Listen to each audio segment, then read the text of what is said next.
Good evening, everyone. This evening we travel back over 1500 years to an era when the civilized world stood at the edge of an unseen and fatal precipice. Yet beneath the shining mosaics and the soaring domes of Constantinople exists a far grimmer truth. Tonight, you are not Emperor Justinian sitting in his grand chambers. You are a common person, and the harsh reality is that your survival until morning depends purely on chance. Before we go further, if you love history, please show your support by liking and subscribing to the channel. And just like always, share in the comments where you're watching this story from. It's always amazing to discover who's joining us from every corner of the globe. Now, turn down the lights and let's begin this evening's adventure together. To grasp the magnitude of the coming disaster, we need to close our eyes and imagine ourselves in a world brimming with self-assurance, an empire convinced it had reclaimed its rightful place. The year is 541 AD. Inside the magnificent palace of Constantinople, a mature man with an expressionless face and boundless energy sits at the center of a realm he is personally reshaping. His name is Flavius Petrus Sabatius Justinianus, Justinian, a name destined to resonate through history, sometimes celebrated as glorious, other times remembered as a cautionary tale. Justinian was, above everything, a man driven by a vision so enormous, so wildly ambitious, it appeared almost insane. His obsession centered on the Renovatio Imperii Romanorum, the renewal of the Roman Empire. Not a copy, not a spiritual continuation, but the genuine article. He desired to redraw the ancient boundaries onto the map once more. From the Pillars of Hercules to the Syrian deserts, he wanted the Mediterranean to become again what it always should have been, Mare Nostrum, our sea. And for a breathtaking period, he achieved it. Since climbing to the throne in 527, together with his extraordinary wife, Empress Theodora, a woman whose brilliance and iron determination were as famous as her modest beginnings, Justinian had unleashed a whirlwind of action. He became known as the Emperor who never rests, a tireless administrator who involved himself in even the tiniest aspects of governance, religious matters, military planning, and construction. While the city rested beneath a blanket of stars, the candles in his palace continued burning, lighting an emperor reading reports, dictating legislation, and imagining maps. His dream wasn't merely words on parchment. He possessed an instrument to make it reality. A general of almost miraculous ability named Belisarius. In 533, Justinian gave Belisarius command of a fleet and an expeditionary force, assigning him what seemed an impossible mission: to reclaim North Africa from the Vandal kingdom. The Vandals, a Germanic tribe who had plundered Rome itself 100 years before, were a powerful naval force controlling the wealthy African territories, the breadbasket of the Western Mediterranean. Justinian's advisors cautioned him about the danger, about the possibility of failure. But Justinian, as usual, believed in his vision and in his man. The campaign was a brilliant display of swiftness and boldness. Belisarius landed, crushed the Vandals in 2 major battles, and marched triumphantly into Carthage. Just a few months after departing Constantinople, the Vandal kingdom crumbled like a fragile structure. Overnight, North Africa, with its enormous wheat fields and thriving port cities, was back under imperial authority. It was a victory so rapid, so total, it seemed divinely ordained. Justinian's reputation soared. The golden wheat of Africa started flowing into the imperial treasury again. But this was merely the start. The true prize was Italy, the birthplace of the ancient empire, now controlled by the Ostrogoths. In 535, Belisarius crossed the Strait of Messina and started what became known as the Gothic War. Unlike the African campaign, this became a lengthy, savage, and extremely costly conflict. It stretched for almost 20 years and left the Italian peninsula devastated. But in those early years, the momentum appeared unstoppable. Belisarius captured Naples, then Rome itself. He defended the Eternal City during an epic year-long siege. And finally, in 540, he seized the Ostrogothic capital of Ravenna, bringing its king Witigis back to Constantinople in chains. In the year 541, the Eastern Roman Empire, what we call the Byzantine Empire, was larger, wealthier, and stronger than it had been in generations. Its boundaries extended from southeastern Spain to the Persian border. The Mediterranean was once more under the control of a single authority. Byzantine warships patrolled the sea routes, safeguarding a prosperous trade that transported silk from China, spices from India, and wheat from Egypt, Constantinople. The Queen of Cities stood as the unquestioned center of the world.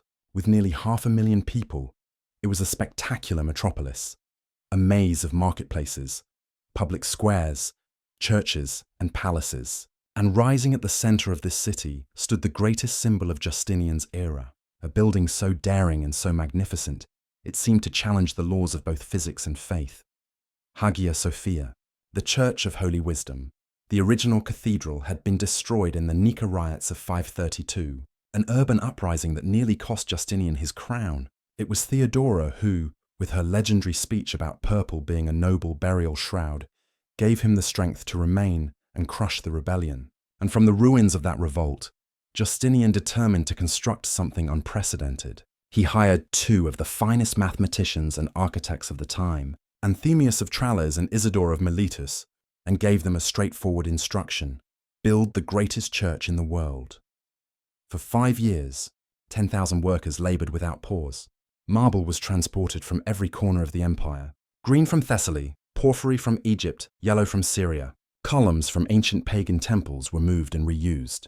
And above everything rose the dome. A dome so enormous, over 100 feet in diameter, that it appeared to hover above the central space, hanging from heaven by a golden chain.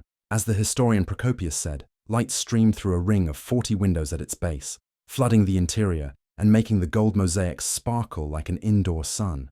When Justinian first walked into the completed church in 537, he stood silent for a moment, then murmured, "Solomon, I have outdone you." It was the statement of a man who believed he had reached the peak of human achievement, who had restored Rome's order and crowned it with an architectural wonder that surpassed even biblical legends. But Justinian's legacy wasn't only built of brick and stone or military victories. Perhaps his most lasting accomplishment was the codification of Roman law. For centuries, Roman laws had been a confusing tangle of decrees, judgments, and conflicting opinions. It was a clumsy and ineffective system. Justinian commissioned a committee headed by the brilliant jurist Tribonian with the enormous task of gathering, editing, and organizing 1,000 years of Roman legal wisdom. The outcome was the Corpus Juris Civilis, the body of civil law. This monumental collection not only gave the empire a unified and logical legal framework, but would later become the basis for most legal systems in continental Europe. It was an act of supreme organization, the application of logic and reason to the chaos of history. So on the edge of the year 541, this was Justinian's realm, an empire reborn, proud and expanding, an empire of clear laws, of a unified faith under a monumental church, and of victorious armies that had returned the lost territories to the fold. It was a complex and highly structured system. A vast bureaucracy handled tax collection with merciless efficiency. A network of roads and sea routes held this enormous territory together, allowing armies, administrators, and above all, goods to travel with a speed and security remarkable for that age.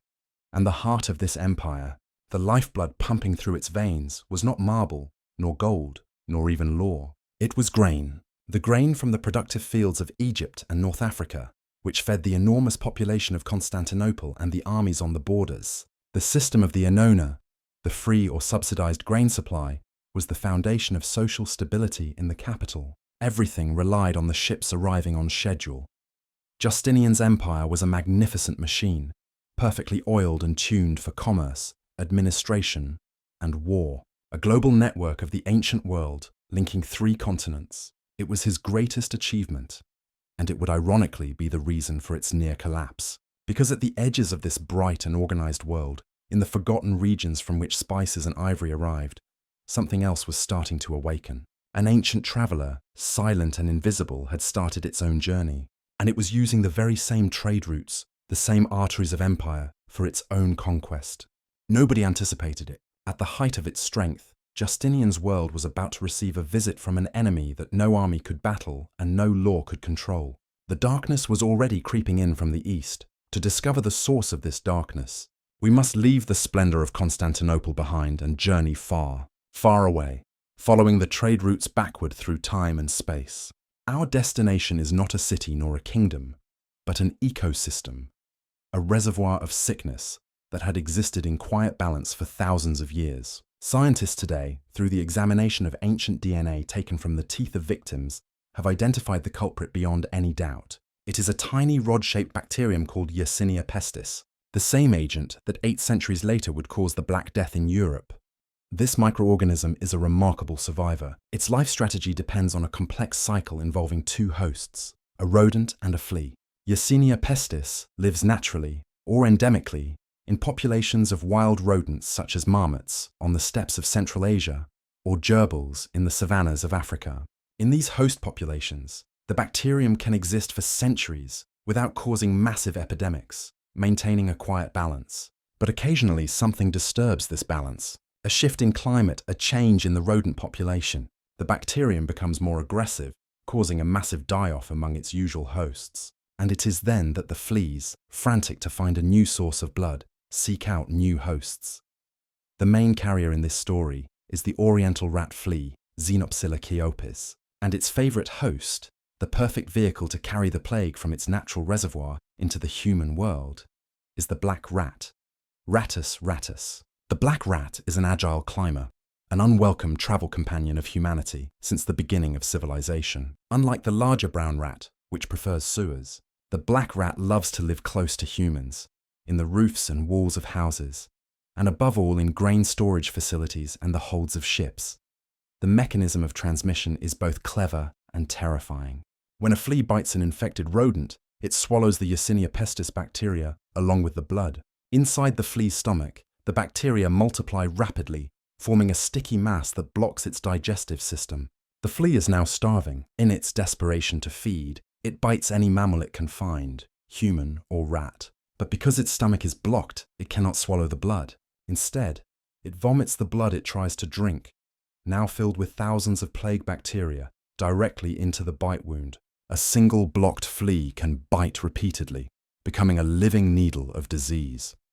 The question that has long fascinated historians is where exactly did the strain that attacked Justinian's empire originate? The ancient sources, like the historian Procopius of Caesarea, who was an eyewitness to the plague, are unclear.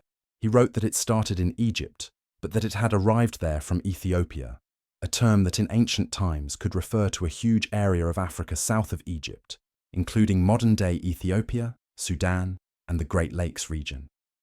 Recent genetic research on ancient strains of Yersinia pestis has suggested an alternative or perhaps additional route, a strain very similar to that of the Justinianic. Plague has been identified in the Tian Shan mountain region in what is now Kyrgyzstan in Central Asia. This region is a known natural reservoir of plague and is also believed to have been the origin point of the Black Death. It is possible that the plague had multiple points of origin, or that a single strain spread from one epicenter. If we lean towards the African origin that Procopius suggests, we can imagine a scenario in the highlands of East Africa. An ecological shift triggers an epizootic, an epidemic among animals. Wild rodents die off in enormous numbers. Their infected fleas jump to the black rats infesting the caravan routes that carry ivory, incense, and slaves northward, following the course of the Nile. Or perhaps they travel by sea along the coast, in the small boats trading on the Red Sea. The Red Sea in the 6th century was a commercial highway. The Byzantine Empire and its great rival, the Sassanid Empire of Persia, were in a near-constant state of cold or hot war. This often disrupted the overland Silk Road routes through Mesopotamia. As a result, the sea trade through the Red Sea and the Indian Ocean, which the Byzantines could control, became vital. From ports like Adulis on the coast of modern-day Eritrea, ships set sail loaded with the riches of Africa and Asia, spices from India, silk from China that had come by sea, ivory from African kingdoms. These ships, their holds filled with precious cargo, also carried an undeclared one, rats, and on the fur of those rats, fleas. The black rats aboard these ships would have found a paradise, darkness, shelter, and often access to the foodstuffs being transported. Once an infected rat got on board, it was only a matter of time. The disease would spread from rat to rat via their fleas. Sick rats, slow and confused, were easy prey for hungry fleas, which would then jump to new victims. The cycle would continue in the confined space of a ship's hold. When the ship reached its destination at an Egyptian Red Sea port like Clysma, modern Suez, or Berenice, it did not just unload its luxury cargo, it unloaded a rodent population that was now a mobile reservoir of plague. From these Red Sea ports, the The goods, and the rats with them, travelled either overland or through canals to the Nile River, and the Nile was the backbone of Egypt. Along its banks stretched the most fertile wheat fields in the known world. Egypt was quite literally the breadbasket of the Roman Empire. Every year after the harvest, a gigantic fleet, the grain fleet, transported millions of tons of wheat from the port of Alexandria to Constantinople to feed the capital. And it is here that the two possible routes of origin, the African and the Asian, converge. If the plague came from Central Asia, it likely travelled with the Silk Road caravans, reaching the ports of the Levant like Antioch, or passing through Persia to Mesopotamia, and from there to the Byzantine frontier. But the strongest evidence, both from the ancient sources and the speed with which it spread by sea, points to Egypt as the true ignition point. Regardless of the exact route it took out of its reservoir, once Yersinia pestis reached northeastern Africa, it found the perfect distribution system, a system the empire itself had built and perfected over centuries. A system designed to move one thing, grain, on a massive scale and with astonishing efficiency. And rats, the bearers of doom, loved grain. They travelled in the sacks on the Nile barges, in the great cargo ships. The vast, brilliant logistical network that held Justinian's empire together and kept it fed was about to become the mechanism of its own destruction. The plague had found its superhighway, and that highway had one main gateway, a single point of access to the heart of the Mediterranean, a muddy, bustling, and utterly vital port in the eastern Nile Delta, a place called Pelusium. Pelusium no longer exists. Today, its ruins lie buried under sand and silt near the mouth of the Suez Canal, a quiet and desolate place. But in the year 541, Pelusium was one of the most important places in the world, though few outside the circles of administration and commerce would have known it. It was not a city of beauty like Alexandria, nor of power like Constantinople. It was a city of function, a logistical hub. It was the customs house, the warehouse, and the transshipment point for much of the wealth that flowed from the east into the Mediterranean. Situated on the easternmost branch of the Nile Delta, Pelusium was the gateway to Egypt from the east. Caravans coming from Syria, Palestine, and Arabia had to pass through it. But its real importance lay in its role in maritime trade. It was the point where the Red Sea trade, after crossing the short stretch of desert from Clysma, met the Mediterranean transport system. It was a bottleneck, a knot in the commercial web of the ancient world. And crucially, it was a major center for the collection and shipment of Egyptian grain. Let us picture the scene at the port of Pelusium in the spring of 541. The air is heavy, humid, thick with the smell of Nile silt, the sweat of dock workers, the dust of grain, and the tar of ships. The quays are crowded. Small coastal vessels that have plied the coast from Gaza and Ashkelon jostle with river barges that have come down the Nile, loaded to the gunwales. And waiting in the outer harbour at anchor are the giants of the sea, the great grain ships of the state fleet, capable of carrying hundreds of tons in a single voyage. On the docks, all is organised motion. Imperial scribes and bureaucrats, the mensors, oversee the unloading and weighing of every sack of wheat. Everything is meticulously recorded on wax tablets or papyrus. This is not casual commerce. It is a massive state operation, the very backbone of imperial policy. The stability of Justinian's throne in Constantinople depended on this grain reaching the capital to be distributed to its population. A delay, a poor harvest, any interruption in this steady flow could mean riots and revolt. The system was therefore ruthlessly efficient. The warehouses, the horea, line the harbour. They are enormous thick-walled buildings designed to keep the grain dry and, in theory, safe from pests. But they are, in reality, rat paradises.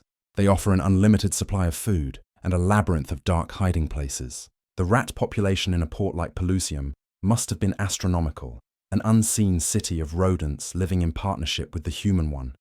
Sometime that spring, a ship arrived from a Red Sea port, or perhaps a caravan arrived from the south. No one noticed. There was no sign, no warning. Aboard that ship, or among the bundles of that caravan, travelled a few black rats, and at least one of them was infected with Yersinia pestis. Or more likely, it harboured in its fur a few infected fleas. Once ashore in the target-rich environment of Pelusium, the process was swift and invisible.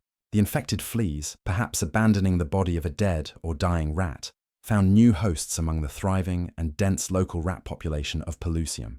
The disease spread like wildfire through the rodent community, a massive epizootic. In the shadows of the warehouses, in the bilges of ships, in the rafters of houses, rats began to die by the thousands. This in itself might not have alarmed anyone. Dead rats were a common sight in any port city, but the mass death of their usual hosts created a problem for the fleas. Suddenly, there were millions of starving fleas, newly hatched from their dying hosts, desperately seeking a new source of warm blood.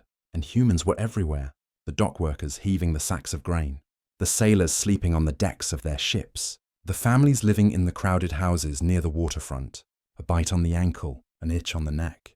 No one thought anything of it. The first human case in Pelusium was probably misdiagnosed. High fever, chills, headaches, symptoms common to many illnesses. But then the telltale sign appeared. The symptom that would give the disease its most famous name, the bubo. A painful hard swelling of a lymph node, usually in the groin, armpit or neck near the site of the flea bite. The bubo would turn black as the skin over it died. The disease progressed rapidly. Delirium, vomiting of blood, and in most cases, death within a few days. Soon it was not one case, but dozens, then hundreds. People began to die in the streets. Panic must have gripped the city. But Pelusium was not an island. It was a transit hub. People and goods were constantly moving in and out. A sailor, feeling slightly feverish, boarded a ship bound for Alexandria. A merchant, unknowingly infected, joined a caravan heading inland. And most importantly, the grain kept moving. The bureaucratic machinery of the empire did not stop for some mysterious illness in a provincial port. The quotas had to be met. Constantinople was hungry, so the dock workers, some already incubating the disease, continued to load the sacks of grain onto the great ships of the Annona fleet. And in those sacks of grain the rats hid. Not just healthy rats, but infected rats and the fleas they carried with them. The Byzantine government itself, in its drive for efficiency, was methodically loading the plague onto its ships and preparing to distribute it throughout the entire Mediterranean world. Pelusium was the empire's patient zero, the point of entry. From there, the plague branched out, following the routes of commerce and administration. One branch headed west to the great metropolis of Alexandria, the intellectual and commercial heart of Egypt. Within weeks, the plague was ravaging its crowded neighborhoods. From Alexandria, the main port of grain export, the infection embarked on the main route. Hundreds of ships set sail that summer, their holds filled with wheat and death, sailing north across the Mediterranean, bound for the capital of the world. Another branch of the infection spread east from Pelusium, following the coast to Gaza, Ashkelon, and the rich provinces of Syria and Palestine. It travelled overland with the armies moving to guard the Persian frontier, and by sea with the merchant ships that supplied the coastal cities. The trade network, that had been the source of Justinian's prosperity, had become a vascular system for the pandemic. Every ship was a hypodermic needle injecting the disease directly into the heart of the Mediterranean's ports. The catastrophe was in motion, sailing silently over the blue waves, drawing closer each day to the golden heart of the empire, to the city of Constantinople, which was still celebrating its victories, unaware of the biological storm that was about to break over it. The tide of death, which had stained the sands of Pelusium and tainted the waters of the Nile, soon took to the sea. It travelled as a silent, unwanted passenger on the very ships that were the lifeblood of the empire, the grain fleets. Each year, hundreds of these wide, heavy vessels plied the Mediterranean in a vital procession, carrying the bread of Egypt to the heart of the world, to Constantinople. In the spring of the year 542, these ships carried something more than sustenance. In their holds, hidden among the sacks of wheat, huddled in the coils of rope and nesting in the filthy straw, travelled the carriers of the disease, the black rats, and upon them, the fleas. And so the plague came to the queen of cities, not with the thunder of a besieging army, nor with the fire of a naval assault. It came quietly, disembarking on the bustling docks of the Golden Horn, in the port districts of Neorion and Prosphorion, where the scent of salted fish, exotic spices, and damp wood mingled with the murmur of 1,000 tongues. At first, no one noticed. A dock worker falling ill, a sailor with a sudden fever, a family in a crowded alleyway suddenly falling silent. These were everyday tragedies in a metropolis of 500,000, perhaps 700,000 souls. A city so densely packed that its inhabitants lived stacked one on top of another in tall wooden apartment buildings, the insulae. But the trickle soon became a stream, and the stream a flood. The sickness moved with a perverse intelligence, following the arteries of the city itself. It followed the roots of the grain. From the docks, the wheat was carried to the great state granaries, the horea, and from there, it was distributed as part of the anona, the free bread ration that kept the capital's vast population fed and, for the most part, quiet. Every citizen who queued for their bread, every baker who milled the grain, every official who supervised the distribution was exposed. The plague needed no battle plan. The very logistics of the empire were its greatest weapon. Within weeks, the most magnificent city in the Western world began to decay from within. The spread was explosive. In the narrow, winding streets where balconies nearly touched, the air grew stagnant, thick with fear and the miasma of disease. The markets, like the great Forum of Constantine, once a whirlwind of activity, fell silent. Merchants stopped opening their stalls. Customers stopped coming. Who would think of buying silk from Persia or spices from India when your neighbor had overnight developed a delirious fever and a black suppurating swelling in his groin? Commerce, the bloodstream of the empire, coagulated and ceased. The government, that vast and complex machinery of bureaucracy that Justinian had worked so tirelessly to perfect, simply seized up. The ministries and offices of the great palace emptied. Officials, from the humble scribes to the high magistrates, either fell ill, died, or sealed themselves in their villas in the vain hope that stone walls could hold back an invisible enemy. The law courts closed their doors. There were no judges to hear cases, no lawyers to argue them. The legal system, the very pillar of Roman civilization, vanished. The collection of taxes, that sacred and inescapable duty, stopped entirely. There was no one to collect, and soon enough, there would not be much to collect from anyway. Constantinople became a city of ghosts. The signature sound of the capital, the ceaseless hum of the crowd, the hammering of artisans, the rattling of carts, was replaced by an awful silence, punctuated only by the wailing of mourners. And later, not even by that. The terror was absolute. People barricaded themselves in their homes, often to die alongside their entire family. If someone fell ill, their relatives might stay to care for them, thereby condemning themselves, or they might flee in panic, leaving the sick to die alone. The social, familial, and civic bonds that hold a society together dissolved in an acid of primal fear. It was every man, every woman for themselves. Soon the most pressing and practical problem became clear: what to do with the dead. At first, traditional funeral rites were followed. Families buried their loved ones with due ceremony, but the dead began to outnumber the living who were able to bury them. The cemeteries filled to overflowing. The gravediggers died. Huge mass graves began to be dug on the city's outskirts in places like Psyche, across the Golden Horn. Teams of workers, paid handsomely by an imperial treasury that was suddenly helpless, dragged the bodies from the houses and threw them into these pits. But the plague did not relent. The pace of death quickened. 5,000 a day, according to one chronicler. Then 10,000. The numbers are likely an exaggeration born of terror, but they convey the scale of the disaster. No one was keeping count.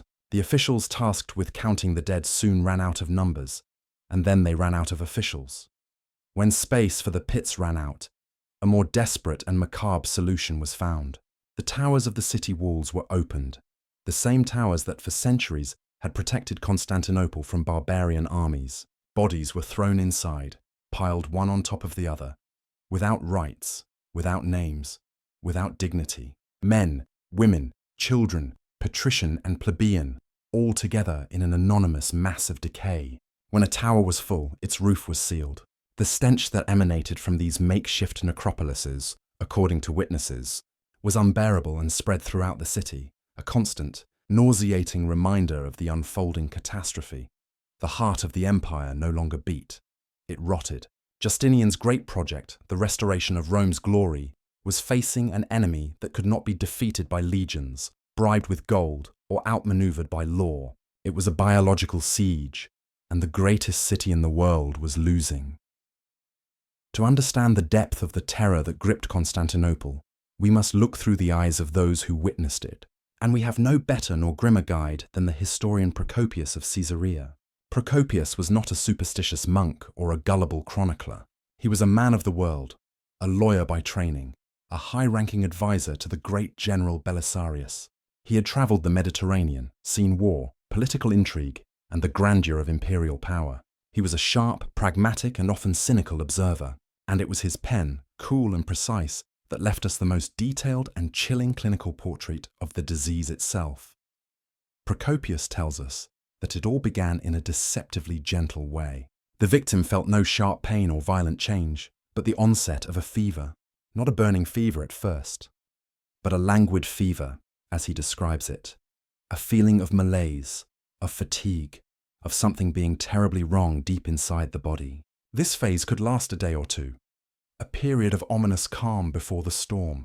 Then the unmistakable sign appeared, the mark of the beast, the bubo. The term bubo comes from the Greek word bubon, meaning groin, one of the areas where these swellings tended to appear, but they also arose in other key locations of the lymphatic system, in the armpits, behind the ears, or on the neck.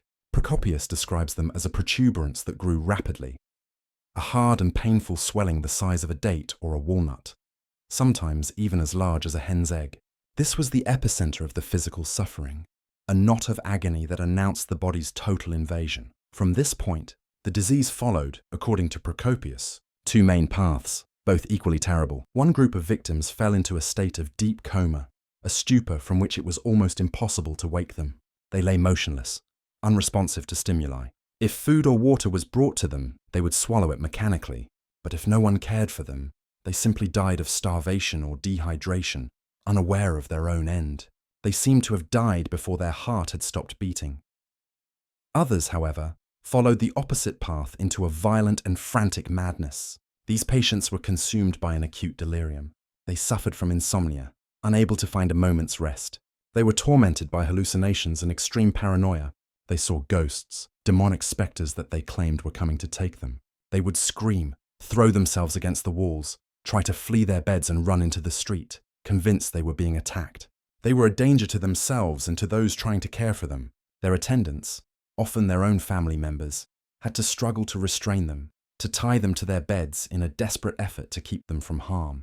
The exhaustion for both the sick and the caregiver was total. Procopius describes with a mixture of horror and fascination how these delirious patients would refuse food, throwing it away, and finally die of exhaustion and seizures, their eyes open and fixed on terrors only they could see.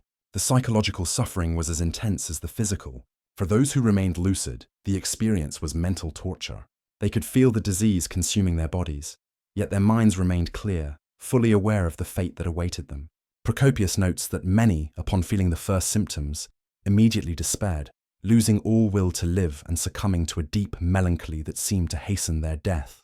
The disease attacked not only the body, but the spirit, and there was more. Besides the buboes and the two paths of coma and delirium, some patients developed other dreadful manifestations. Black gangrenous pustules would appear on their limbs, a sign that the tissue was dying. Others would vomit blood. Death could come quickly in a couple of days, or it could be drawn out for nearly a week of uninterrupted agony.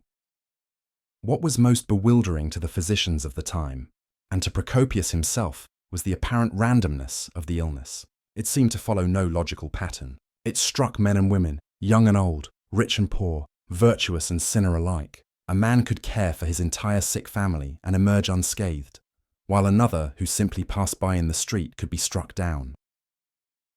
The doctors were completely overwhelmed and helpless. They tried every known remedy, from bloodletting and purges to poultices and amulets.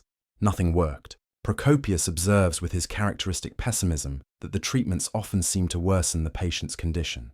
Some doctors, examining the buboes, would decide to lance them with a scalpel. In some rare cases, if the bubo drained a large amount of pus, the patient might survive, albeit with horrific scars. In most cases, the incision simply led to massive infection and a quicker death.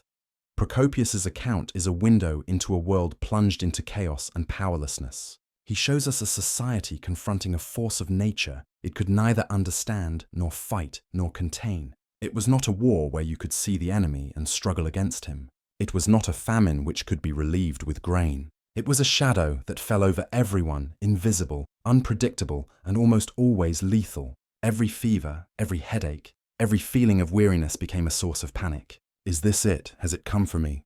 The historian, with his sober and detailed prose, did not just document the symptoms of a disease. He documented the collapse of human certainty in the face of the overwhelming power of death. And in the midst of this urban apocalypse, the shadow of the plague would lengthen until it touched the marble doors of the most sacred and protected place in the entire empire, the Great Palace.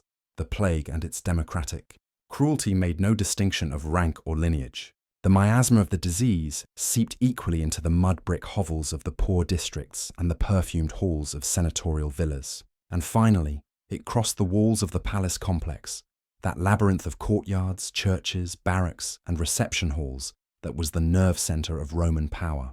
It crept down the mosaic corridors, past the Imperial Guard, the excubators, and reached the private chambers of the man who considered himself God's vice-regent on earth, the Emperor Justinian. Justinian was a figure of almost superhuman energy. Known as the Emperor who never sleeps, his work ethic was legendary. He spent his nights studying theology, drafting laws, planning military campaigns, and overseeing every detail of his vast and ambitious program of governance. He was a man at the height of his power. His armies under Belisarius had reconquered North Africa from the Vandals and were on the verge of wresting Italy from the Ostrogoths. His codification of Roman law, the Corpus Juris Civilis, would become the foundation of Western jurisprudence. The magnificent church of Hagia Sophia, his grand architectural project, stood towering over the city, a testament to his piety and his power. He seemed invincible, a force of nature in his own right. But in the year 542, that force of nature met another, far older and far more indifferent to the imperial purple. The emperor fell ill. It began, as with so many others, with the languid fever Procopius described. At first, the court tried to keep it a secret. The emperor's health was a matter of the highest state importance. Any sign of weakness could inspire internal plots or external attacks. But the disease progressed with terrifying speed. The fever intensified, delirium set in, and then, to the horror of his physicians and his innermost circle, the unmistakable sign appeared. The buboes. The Augustus, the sovereign of the Roman world, had contracted the same plague that was decimating his subjects in the streets. The news spread through the palace like poison, and then through the city in terrified whispers. The pillar that held up the world was crumbling. With Justinian prostrate and unconscious, the empire plunged toward a succession crisis of the gravest kind. The problem was simple and fundamental. Justinian and his formidable wife, the Empress Theodora, had no children. There was no clear heir to the throne. Immediately, the court became a nest of intrigue. Factions began to form in the shadows, sizing up potential candidates. The two main contenders were Justinian's nephews, Germanus and Justin. Both were respected figures, but they lacked the emperor's authority and prestige. And then there was the great general Belisarius, who was at that moment on campaign in the east, fighting the Persians. Belisarius enjoyed immense popularity with the army and the people. His name was on everyone's lips. Some generals and high officials, believing Justinian's death was imminent, began to openly discuss the succession. One particular comment made in Belisarius's camp reached the empress's ears. The generals declared that if anything happened to Justinian, they would not accept an emperor chosen in Constantinople. That is, they would not accept an emperor chosen by Theodora and the palace bureaucrats. In the midst of this chaos, with a dying husband and a disintegrating government, Theodora proved why she was one of history's most remarkable women. The daughter of a bearkeeper from the Hippodrome, a former actress of dubious reputation, she had risen to become the de facto co-ruler of the empire. She was intelligent, ruthless, and politically astute. While Justinian battled the fever, Theodora took the reins. She ruled with an iron hand from her husband's bedside. She kept loyal ministers in their posts, like the brilliant but unpopular Praetorian prefect Peter Bar Symes, who struggled to maintain some semblance of fiscal order amid the collapse. Theodora intercepted reports, dictated orders, and above all she listened to the whispers. Her network of spies informed her of the generals' deliberations in the east. She saw their words not as prudent planning, but as treason. Her fury was icy and calculated. She summoned Belisarius and another important general, Buzes, back to the capital. Buzes was arrested and thrown into a secret dungeon beneath the palace, where he languished for more than 2 years. Belisarius, the hero of the empire, was stripped of much of his personal fortune, and his private bodyguard, the Bucellari. His wife, Antonina, a close friend of Theodora's, had to plead for her husband's life. It was a calculated humiliation. A brutal demonstration that even with the emperor on his deathbed, it was Theodora who held the power. While the politics seethed, the imperial physicians worked frantically to save Justinian's life. They likely applied the same ineffectual treatments being used throughout the city. But then the unexpected happened. The miracle. Against all odds, Justinian's fever began to break. His delirium cleared. The buboes, perhaps through a lucky incision or simply the strength of his constitution, began to heal. Slowly, painfully, the emperor who never sleeps awoke from his nightmare. He had survived. The news of his recovery was met with a mixture of relief, joy, and for some, icy panic. Justinian, now lucid and back to work, was informed of everything that had happened during his illness. He learned of the discussions about his succession, of the presumed disloyalty of his generals. His gratitude for having survived did not extend to clemency. Though he did not execute Belisarius, he was too valuable and too popular. The shadow of suspicion would never entirely leave him. Other lesser officials were purged. Justinian reasserted his authority with a severity that showed the fragility he had felt. The episode left deep scars on both the emperor and the empire. Justinian, according to some accounts, was physically marked, but the psychological impact was greater. He had looked death in the face and had seen the abyss upon which his power rested. He understood in the most personal and terrifying way that his great work of restoration could be undone, not by a Persian army or a barbarian horde, but by a microscopic organism carried on a flea.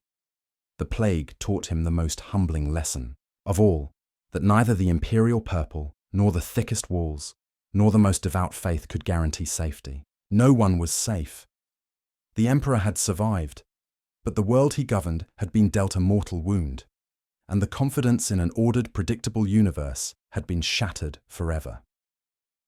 The air of Constantinople, normally thick with the scent of the sea, the incense from the churches, and the sweat of 1,000,000 souls, began to take on a new quality in the spring of 542. It was a sweet, sickly odour that clung to the back of the throat. At first, it was subtle, easily mistaken for the effluence of the fish markets or the slaughterhouses. But soon it became unmistakable. It was the smell of decay on a scale that defied the imagination. The historian Procopius of Caesarea, a man no stranger to the brutal realities of war and politics, attempted to quantify the disaster unfolding before his eyes. At the beginning, he tells us, the number of dead barely exceeded the usual average. It was a whisper in the city's statistics, a concerning but manageable figure. Then the number began to double, and to double again. Soon the daily count of the deceased reached 5,000, and it kept climbing. At the height of the pandemic in the capital, the figure stabilized, if such a serene word can be used for such carnage, at around 10,000 deaths each day. Procopius, in a moment of possible hyperbole or sheer shock, suggests there were days when the number may have reached 15,000. Let us consider that for a moment. 10,000 souls. This is not an abstract figure. It is the equivalent of the daily annihilation of 2 Roman legions at their peak. It is the population of a considerable provincial city, wiped from the map every 24 hours. The bureaucratic machinery of the empire, so proud of its ability to count, to record, to know everything, was overwhelmed by the simple task of keeping track. At first, officials posted at the city gates tried to count the corpses leaving for burial. But soon the tide of death was so overwhelming that they abandoned the attempt. There were not enough men, not enough time, and frankly, not enough stomach to continue such a macabre census. The city became a colossal waiting room for the afterlife. The signature sound of Constantinople, the incessant bustle of the markets, the hammering of artisans, the murmur of the crowds in the hippodrome, was replaced by an unnatural silence, broken only by the wailing of the living and the rattling of carts carrying the dead. Life ground to a halt. Workshops closed, not by imperial decree, but because the masters and apprentices were dead or dying. Shops lowered their shutters because there were no customers to buy, and often no shopkeepers to sell. The emperor himself, Justinian, contracted the disease. For weeks, the fate of the empire hung by a thread, suspended on the fever and buboes of a single man. Although he miraculously survived, his empire would not emerge so unscathed. The plague was not confined to the capital. It was a wave that had begun in the port of Pelusium in Egypt and was spreading with the same relentless efficiency as the Roman trade routes. From the Nile, it travelled on grain ships to Constantinople. And from there, like the spokes of a wheel, it expanded to every corner of the Mediterranean. Antioch, one of the jewels of the East, was decimated. Alexandria, the granary of the empire, saw its population reduced by half. In Italy, already suffering the scars of the long and brutal Gothic War, the plague was the final blow for many communities. Rome, a shadow of its former glory but still a symbol, was hollowed out. The pandemic did not distinguish between Roman and Persian, between Goth and Vandal. In the year 543, it reached the Sassanid Persian Empire, where it wreaked similar havoc and forced King Khosrow I to seek a temporary truce with Justinian, not out of diplomacy, but out of mutual demographic exhaustion.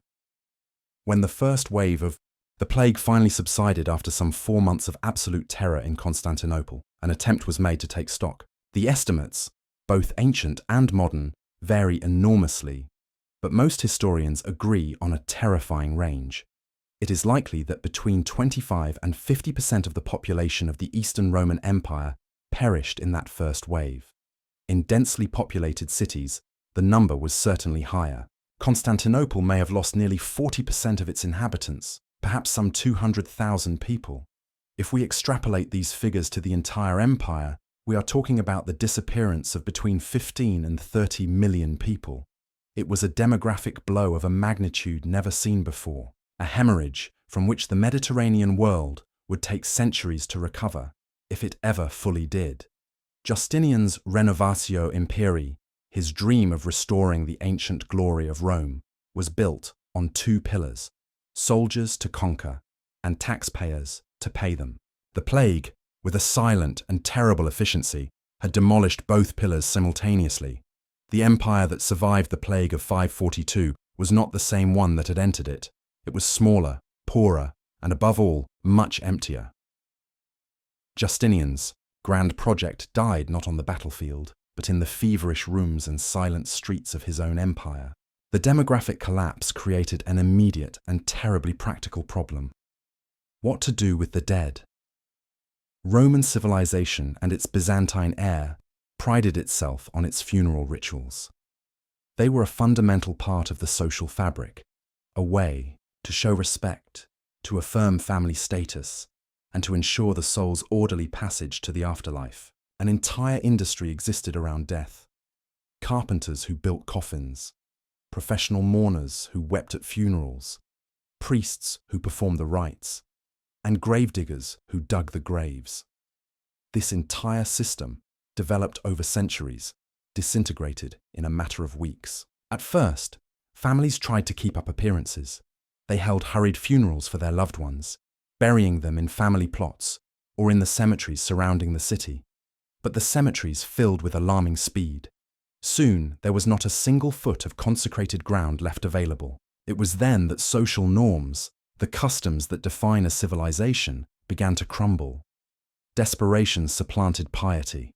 People began to bury their dead wherever they could find a space. Private gardens became makeshift cemeteries. The tombs of others were opened to place new bodies alongside strangers. But even this was not enough. The labor force for digging graves vanished. Gravediggers were among the most exposed to the disease and died in great numbers. The price of a coffin and a decent burial soared to astronomical levels, far beyond the reach of most, and so the bodies began to pile up. At first, they were left inside houses. Families decimated by the disease and terrified of contagion went to simply seal the room where a deceased relative lay and try to go on living in the rest of the house, with death as a constant presence on the other side of the door. But the houses filled up, and people began to do the unthinkable. Under the cover of darkness, they would carry their dead out and abandon them in the streets. The sidewalks of Constantinople, which once echoed with the steps of merchants and legionaries, became a labyrinth of corpses. Dogs and vermin feasted on the remains. The stench, that sweet odor that had begun as a premonition, became a physical presence, a nauseating fog that covered everything. The imperial administration, led by Justinian himself, was forced to intervene. It was no longer a matter of piety or public health, but of simple urban logistics. The city was literally drowning in its own dead. The emperor appointed a high official, the referendarius Theodorus, to take charge of the problem, providing him with unlimited funds from the imperial treasury. Theodorus's solution was pragmatic and brutal. He hired teams of men, paying them handsomely, to go through the city collecting the bodies. These teams, known as collegiati, were often from the lowest rungs of society, but at that moment they were the most essential workers in the empire. They loaded the bodies onto carts and took them to the outskirts of the city. There, they dug enormous mass graves. Procopius describes them as gigantic trenches into which the bodies were piled without ceremony, without rites, without names. Men, women and children, rich and poor, patrician and plebeian, all ended up together in an anonymous embrace of death.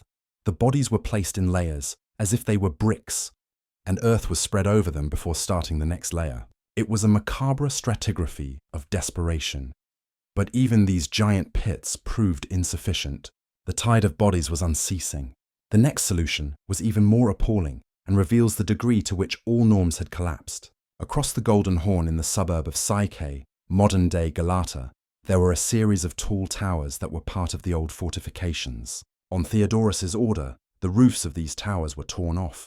Then the death carts arrived and began to dump the bodies inside, as if they were filling a grain silo. The historian John of Ephesus, another eyewitness, leaves us a chilling account. He writes that when the towers were full, men would climb up and trample on the bodies to make more room, a gruesome compaction to maximize death's storage capacity. The fluids of decomposition, he writes, seeped through the walls of the towers and ran down the streets below. The stench must have been apocalyptic. For the bodies that fit neither in the pits nor in the towers, one last option remained: the sea. Ships and barges were commandeered. They were loaded to the brim with the remains of Constantinople's citizens and towed out into the Sea of Marmara, where the human cargo was simply thrown overboard.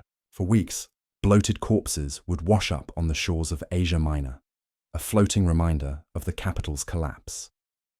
This breakdown of funeral rituals was the most visible symptom of a much deeper social disintegration. The bonds that hold a society together were severed. Fear was stronger than love, than duty, than piety. John of Ephesus recounts stories of people abandoning their sick relatives the moment the first symptoms appeared. Terrified doctors refused to visit patients. Priests dared not administer the last rites. The community dissolved into a collection of terrified individuals, each locked in their own bubble of fear. Trust, the glue of any functioning society, evaporated. No one knew who was sick. Every neighbor, every friend, even every family member was a potential threat. The city, that Justinian had beautified with churches and palaces, had become a place of suspicion and isolation, a metropolis of strangers where the only shared certainty was the omnipresence of death. The nomos, the law and custom that had governed Roman life for a millennium, had been erased, not by an invading army, but by an invisible enemy that had turned every home into a tomb and every neighbor into a mortal danger. While the bodies piled up in the streets and the towers of Psyche, a secondary disaster, quieter but just as lethal, began to unfold. The plague was the storm, but famine and economic ruin were the flood that followed, sweeping away what little remained standing.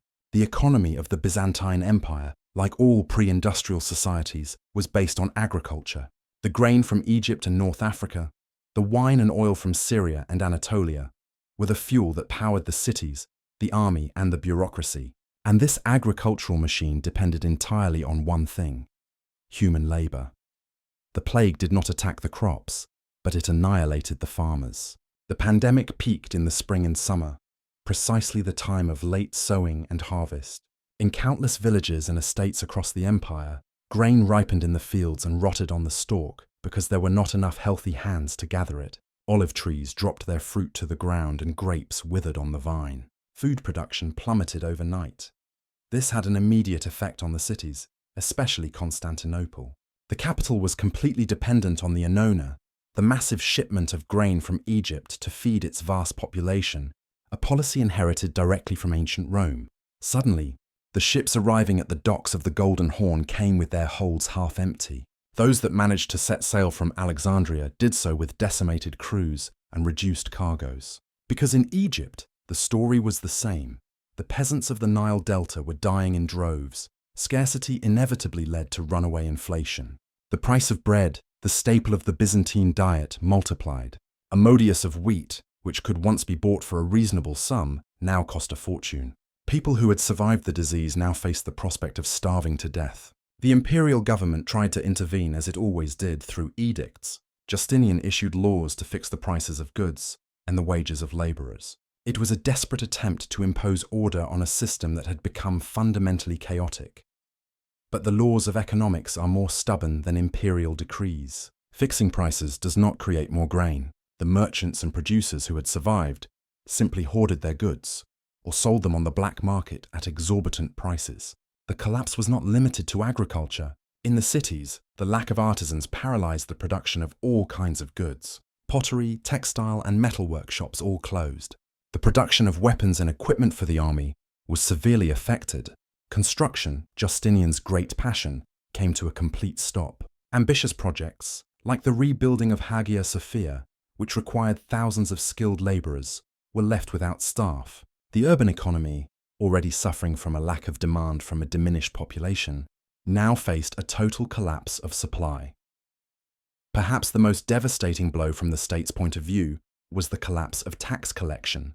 The Byzantine fiscal machine was sophisticated and demanding, based primarily on land taxes and a head tax, capitation. The system worked because it was based on detailed censuses and the presumption of a relatively stable population and agricultural output.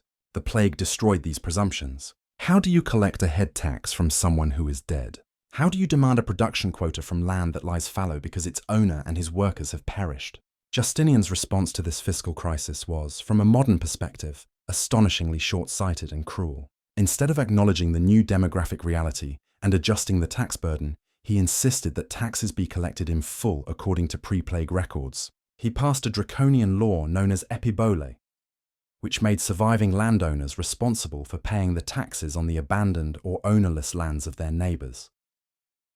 Imagine the situation. A small farmer who has managed to survive the plague, who has watched half his family and most of his neighbors die, now faces a tax collector demanding not only his own share, but also that of the empty lands surrounding him. The result was predictable. Many farmers, unable to bear this crushing burden, abandoned their own lands and fled, becoming vagrants or seeking refuge in the overcrowded and diseased cities. This, in turn, worsened the agricultural crisis, creating a vicious cycle of land abandonment, lower food production, and greater tax pressure on those who remained. The imperial treasury, which Justinian had filled with such efforts to finance his wars of reconquest, emptied at an alarming rate. Gold ceased to flow from the provinces. Without money, it was impossible to pay the army. Soldiers on the frontiers of Italy and Persia mutinied, not out of disloyalty, but because they had not received their pay for months.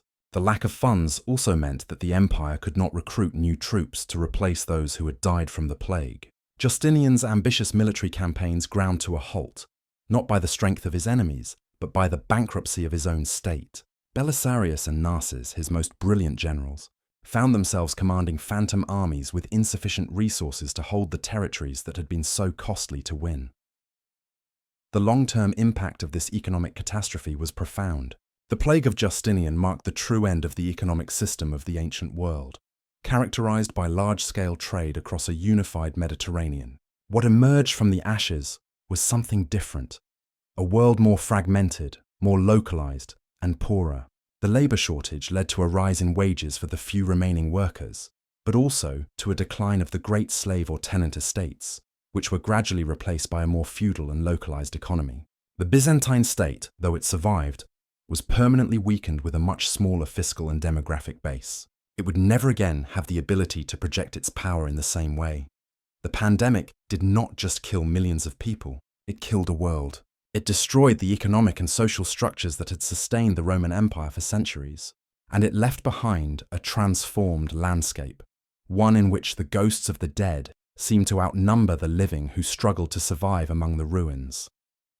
Justinian's legions, which had marched with the dust of Africa and the soil of Italy upon their sandals, suddenly found themselves fighting an enemy that bore neither sword nor standard, an enemy that respected neither the walls of a fortress nor the discipline of a cohort.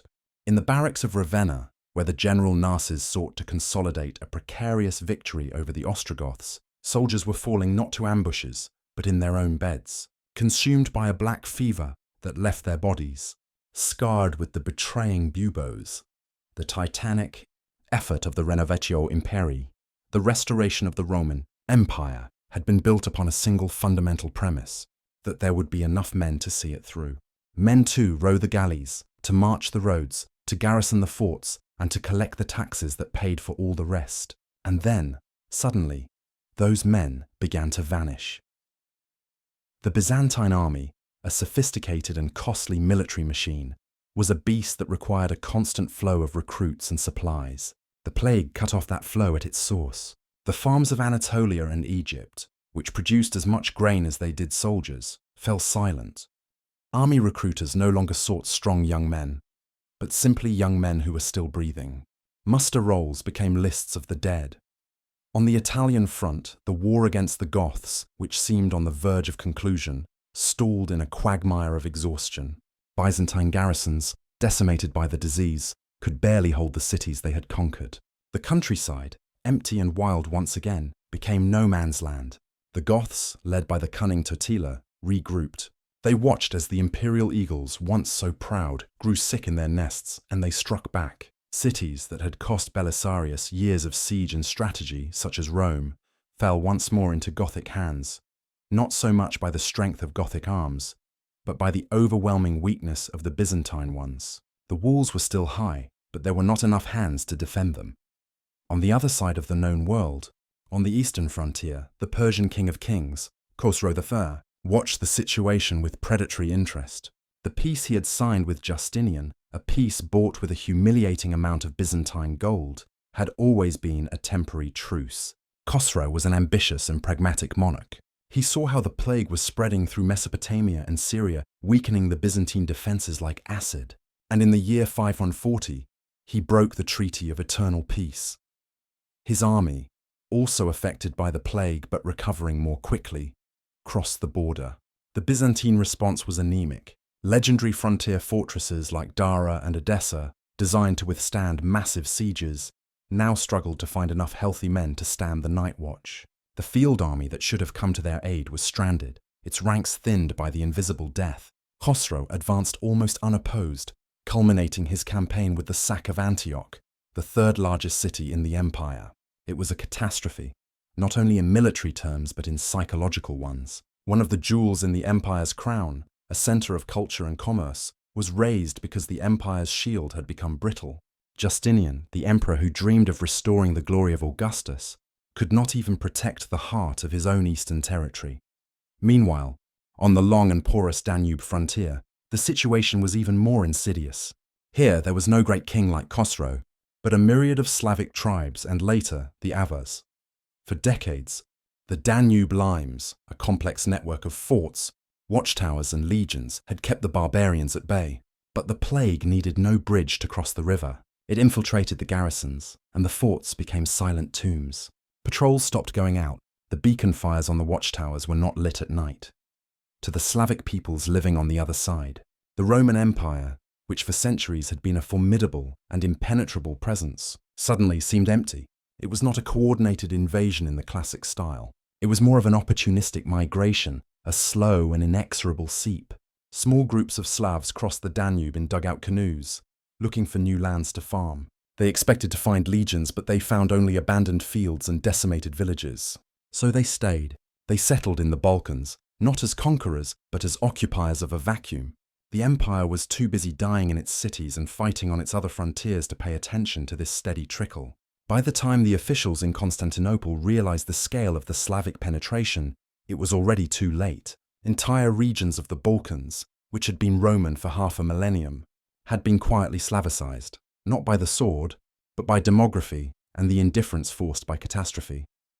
And back in Italy, the final act of Justinian's tragedy was about to begin. After decades of a brutal and exhausting war that had depopulated the peninsula, and with Byzantine garrisons depleted by recurring waves of plague, a new people appeared on the horizon.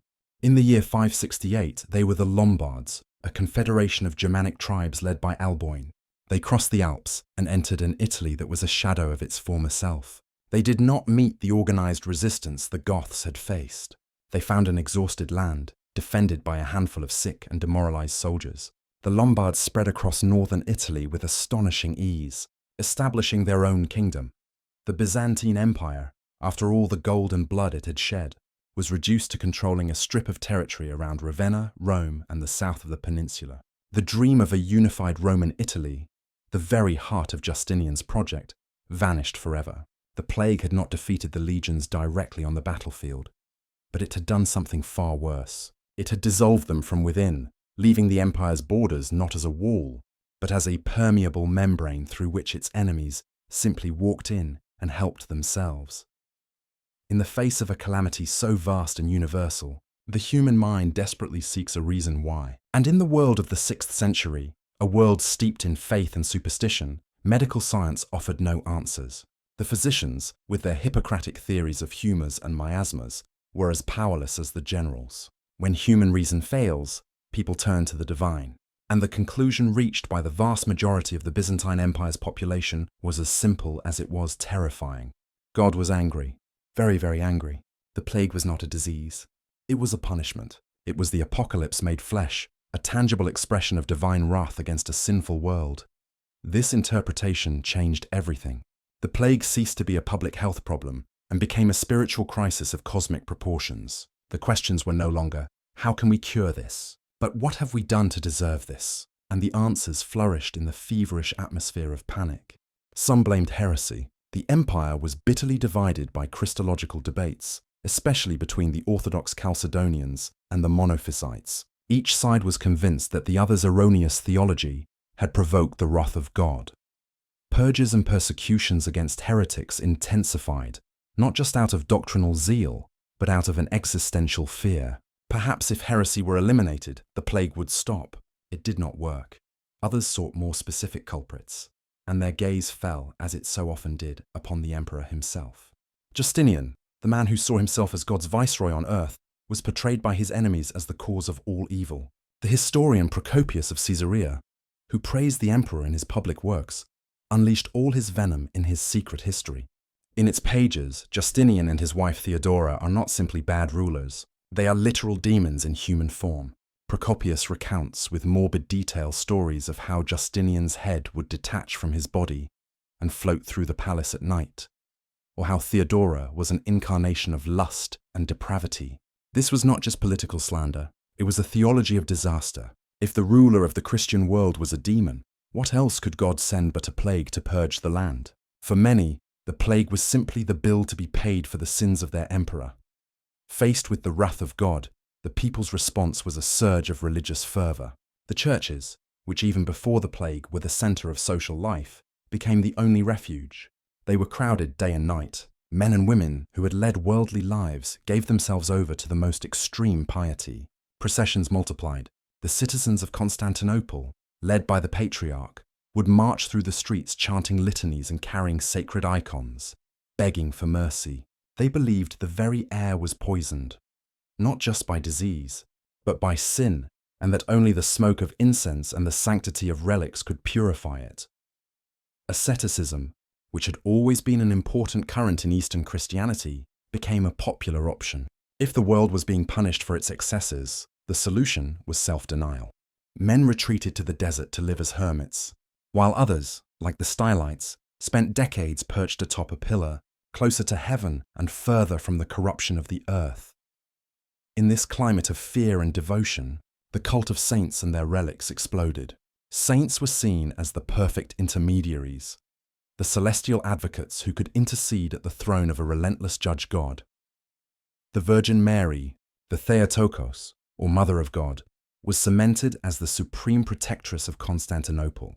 Her intercession was believed to have saved the city on multiple occasions. Relics of dubious provenance became priceless. The shard of a martyr's bone, a scrap of cloth said to have been touched by an apostle. These became the most precious talismans. They were believed to possess a tangible power, a sacred dynamis that could repel the disease. Saints who were specialists in healing, like Cosmas and Damian, the unmercenary saints who charged no fee for their miracles, saw their shrines become centers of desperate pilgrimage. People traveled hundreds of miles, risking infection along the way, to sleep on a church floor in the hope of having a healing dream or touching a relic that might save their life. But the search for meaning also had a dark side. When prayers went unanswered and relics seemed to fail, fear morphed into paranoia and the search for human scapegoats. If God was not appeased, it must be because someone among us was still offending him. Suspicion fell upon marginalized groups. The few remaining pagans were persecuted with renewed vigor. Jewish communities, though often equally decimated by the plague, were accused of poisoning wells or of drawing down divine wrath with their disbelief. Notorious sinners, prostitutes, actors, moneylenders were seen as lightning rods for celestial punishment whose very presence endangered the entire community. This did not always lead to organized violence, but it created a toxic social atmosphere of mistrust. The neighbor who did not fast rigorously enough, the woman who wore too many cosmetics, the merchant who opened his shop on a holy day. Any of them could be seen as the reason the disease took a child or a spouse. The plague did not just kill bodies. It also poisoned the soul of society, turning faith into fear and community into a tribunal of suspects. And the cruelest irony of all was that the prayers, the processions and the search for culprits did nothing, because the plague was not a single event. It was only the beginning. The first wave of the plague, the one that swept the empire between the years 541 and 544, was like a wildfire. It devastated the human landscape, leaving behind a breathtaking silence and a world changed forever. But the people who survived, the smouldering embers of humanity, harbored a fragile hope. Perhaps it had been a singular trial, a terrible baptism of fire from which they could now recover. They would rebuild their families, resow their fields, and slowly the world would return to normal. It was a vain hope, because the plague of Justinian was not a fire, it was a volcano. After the first cataclysmic eruption, it entered a period of intermittent activity, spewing lava and ash over the Mediterranean world for the next 200 years. The disease caused by the bacterium Yersinia pestis had established itself in the ecosystem. Rodent populations, especially the black rats that travelled as stowaways on grain ships, became permanent reservoirs of the plague. And whenever conditions were right, a mild winter, followed by a damp spring that allowed the carrier fleas to thrive, the disease would jump back to humans. The result was a relentless and depressing cycle. A generation would be born in the shadow of the catastrophe. They would grow up in a world that was emptier, with fewer opportunities, but with the tenacity of survivors. The population would begin a very slow recovery. Trade routes would reopen, vineyards would be replanted, and just when it seemed that life was beginning to flourish again, a decade or two after the last great dying, the plague would return.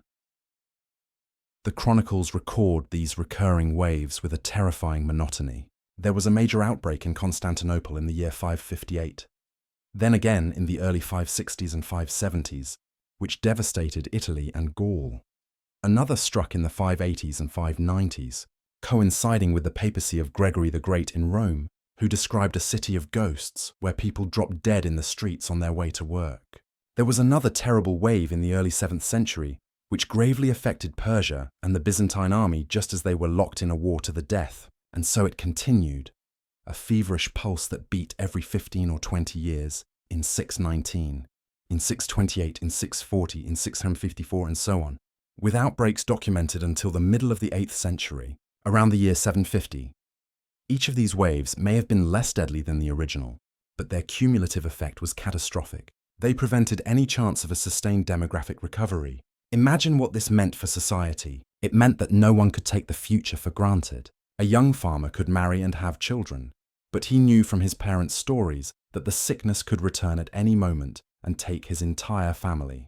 An emperor could plan a military campaign, but in the back of his mind, there was always the possibility that his army would dissolve from pestilence before it ever reached the battlefield. Long-term investment, whether in building an aqueduct or founding a library, seemed an act of almost irrational optimism. People's time horizons shortened. Life became more precarious, more local, and more fatalistic. The long-term demographic impact was the most profound consequence of all. Before 541, the population of the Eastern Roman Empire is estimated at some 25 to 30 million people. After 2 centuries of recurrent plague, that figure had been cut perhaps in half. Some regions, like Italy and the Balkans, suffered even more drastic declines. This was not a simple demographic dip. It was a fundamental reset of the Mediterranean world's population. The great cities of antiquity shrank dramatically.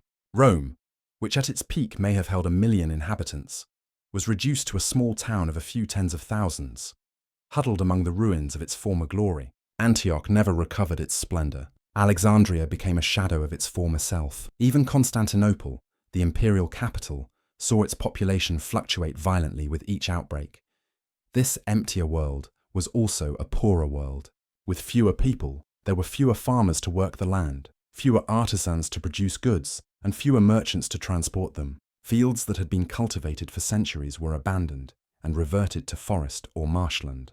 The great agricultural estates of the Roman era, the villae, often fell into disuse. The economy became simpler, more localized. The sophisticated system of long-distance trade that had characterized the Roman Empire fragmented. The shortage of labor also meant a shortage of tax revenue for the state. The Byzantine government, permanently short of cash, struggled to pay its army, maintain its roads, or build new churches. It was trapped in a cycle of weakness. The plague reduced its population, which reduced its revenue, which weakened its army, making it more vulnerable to its enemies, who in turn caused more destruction. These relentless waves of disease formed the backdrop against which some of history's most pivotal events unfolded.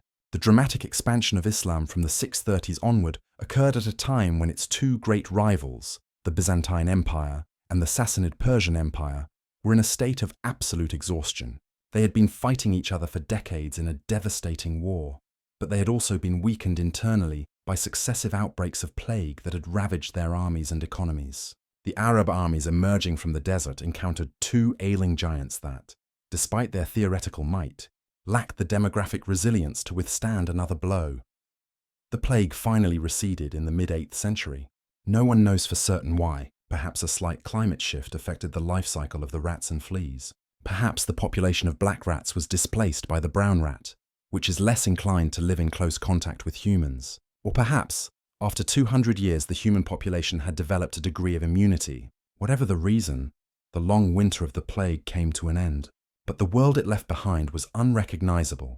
The plague of Justinian had not only brought the Byzantine Empire to its knees, it had killed the ancient world. It buried the ambition of a restored universal Roman Empire, and it gave birth to a new era, the Middle Ages. An era more fragmented, poorer, and more rural, built upon the ruins and the silent graveyards the pandemic had left in its wake. The disease was gone, but the scars it left on the landscape, on politics, and on the psyche of Western civilization would take centuries to begin to heal. The world the plague left behind was not merely an emptier version of the one that came before. It was a world fundamentally broken, reshaped. The old certainties, the very structures that had upheld Mediterranean civilization for a millennium, had dissolved like salt in water. Late antiquity, that long crepuscular evening of the classical world, did not end with a whisper. It ended with a fever, a chill, and the overwhelming silence of uncultivated fields and decimated cities.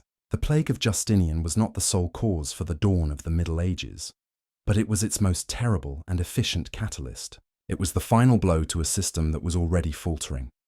Consider the machinery of the late Roman Empire. It was a complex and hungry beast, dependent on a constant flow of 2 things, grain and gold. The grain fed the masses in the cities, especially in the capital, Constantinople, through the Annona, the massive food distribution network that was as much a logistical feat as it was a tool of political control. The gold paid the bureaucrats and, most importantly, the army that patrolled thousands of miles of frontiers. Both of these vital arteries were nourished by taxes collected from a vast population of farmers. From the fertile valleys of Egypt and Syria to the estates of Anatolia and Italy, the plague severed these arteries in a single stroke. With a mortality rate that ranged between 25 and 50% across the empire, the very foundation of this economic pyramid crumbled. Tax collectors would arrive in villages to find only empty houses and fields overrun with weeds. In Egypt, the breadbasket of the empire, the production of papyrus and grain, which had been the envy of the world for centuries, plummeted. The tax records that survive from this era are a bleak testament. Lists of abandoned properties, uncollectible debts, entire communities erased from the ledgers because, quite simply, they no longer existed. Justinian, in a desperate attempt to maintain the flow of revenue, issued edicts forcing neighbors to pay the taxes on the abandoned lands of the dead. It was a measure as cruel as it was futile, only hastening the abandonment of more land as healthy peasants fled, rather than assume the burden of their deceased neighbors. The domino effect was both inevitable and catastrophic. Less grain meant less bread for Constantinople, leading to social unrest and the erosion of imperial authority. Less gold meant the army, that expensive but essential instrument of power, began to fray. Wages were delayed or never arrived. The border garrisons, the limitani, already reduced in number and prestige, were diminished even further. Forts that once bustled with activity became ghostly outposts, with a handful of poorly paid men watching a horizon that seemed more menacing with each passing day. Justinian's great military campaigns of reconquest, which had already stretched the empire's resources to their limit, became impossible to sustain. The dream of a renovatio imperii, the restoration of the Roman Empire in its entirety, died in the makeshift hospital wards and mass graves across the Mediterranean. And in this power vacuum, in this weakened and exhausted world, new forces began to stir. The plague respected no borders. It struck Byzantium's great rival, the Sassanid Empire in Persia, with equal ferocity. King Khosrow I, Justinian's great adversary, watched his own army and population be decimated. For decades, the two superpowers of the age had bled each other dry in a series of brutal and pointless wars, all while the disease devoured their foundations.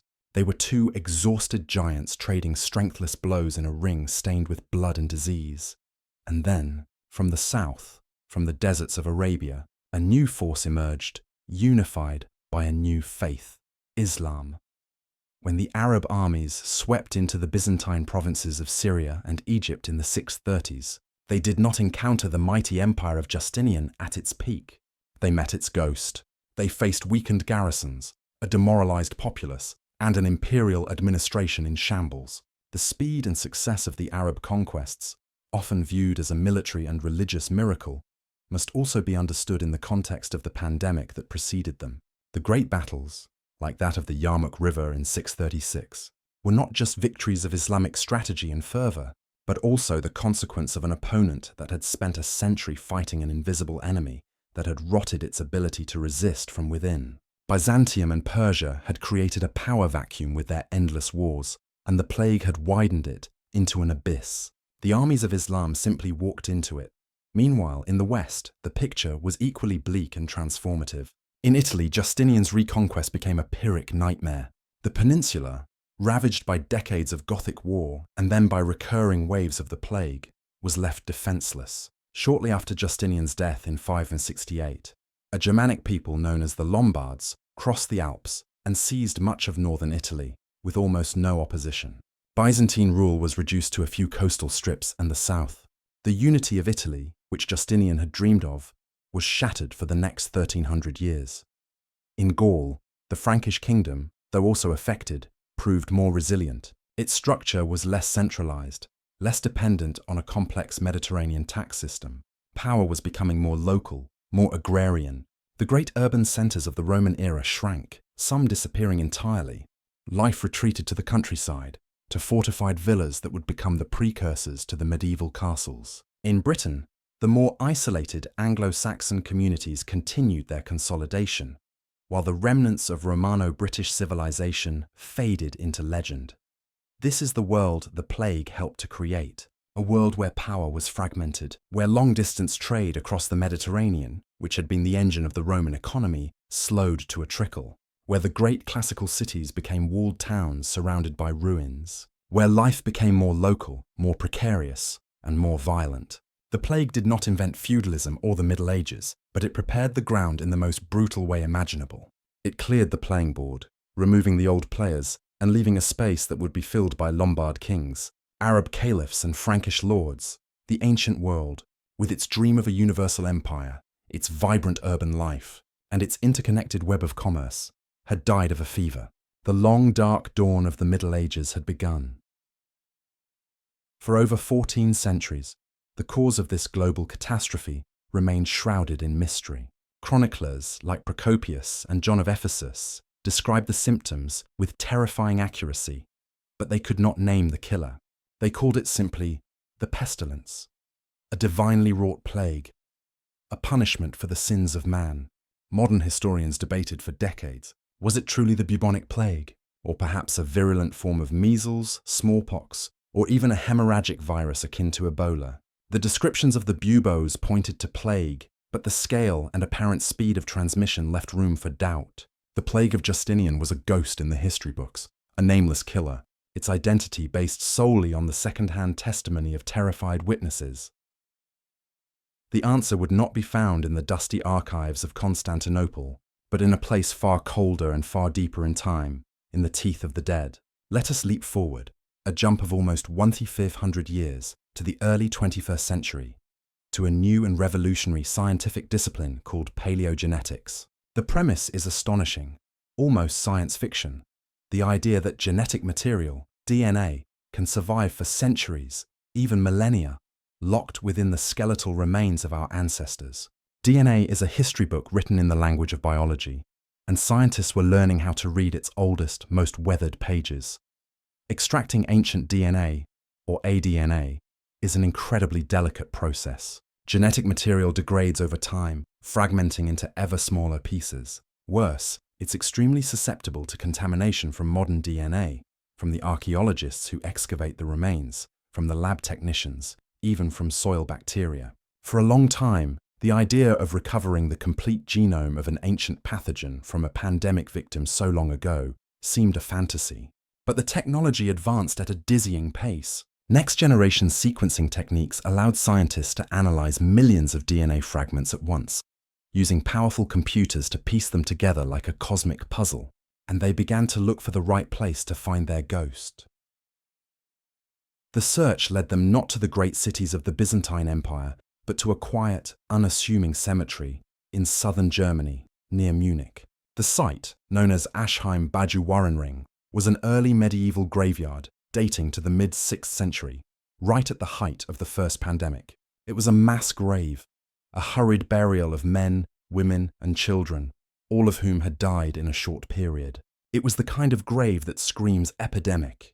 There were no signs of violence, simply death on a scale that overwhelmed the community's normal burial customs. In 2013, a team of scientists from McMaster University in Canada and the Max Planck Institute for the Science of Human History in Germany focused on the remains from this cemetery. They knew that the best place to look for the DNA of a blood-borne pathogen was in the dental pulp, the soft tissue inside teeth. Protected by the hard enamel shell, the dental pulp acts as a tiny time capsule, preserving the DNA of infections the person was suffering from at the moment of their death. With exquisite care, in cleanroom conditions to prevent any contamination, they drilled into the molars of several victims from the Aschheim pit. They extracted the bone and pulp dust and began the painstaking process of isolating and sequencing the ancient DNA within. The vast majority of the DNA belonged, of course, to the human individual. Another large portion was from soil bacteria and fungi that had infiltrated over the centuries. But amidst all that genetic noise, they began to find fragments of something else, fragments of non-human DNA that matched no known soil bacteria. Using bioinformatics software, they compared these mysterious fragments against databases of all known pathogen genomes. And then it appeared. A match. And not just any match. The fragments aligned perfectly with the genome of an infamous bacterium, a serial killer of human history, Yersinia pestis. The culprit had a name. The bacterium, responsible for the Black Death that would ravage Europe 800 years later, was the very same one that had brought Justinian's world to its knees. The ghost finally had a face, a genetic signature. The scientists had succeeded in reconstructing the pathogen's entire genome from those tiny fragments trapped in the teeth of a 6th century Bavarian victim. This discovery was a watershed moment. Not only did it confirm the killer's identity, settling a decades-long historical debate, but it also opened a completely new window into the history of pandemics. By comparing the genome of the Justinian strain with that of the Black Death strain and modern strains, scientists could build a family tree of the plague. They discovered that the Justinian strain was a distinct evolutionary branch, one that appears to have gone extinct. It was not the direct ancestor of the Black Death strain. Rather, Yersinia pestis seems to have emerged from its rodent reservoir in Central Asia on at least 2 separate occasions, causing 2 separate pandemics centuries apart, but with nearly identical destructive power. The work did not stop in Germany. In the following years, the DNA of Yersinia pestis was found in other archaeological sites from the era in Spain, France, and England, proving the pandemic's continental reach. The culprit had not only been identified, but its genetic fingerprints were being found all over Europe, corroborating the accounts of the chroniclers with the irrefutable precision of modern science. The story told by Procopius was no longer just a story. It was now a post-mortem diagnosis performed 1,500 years after the patient's passing. The killer, the tiny bacillus that had redrawn the map of the world, had finally been unmasked, not by a detective, but by a team of geneticists who read the confession it had left written in the genetic code of its victims.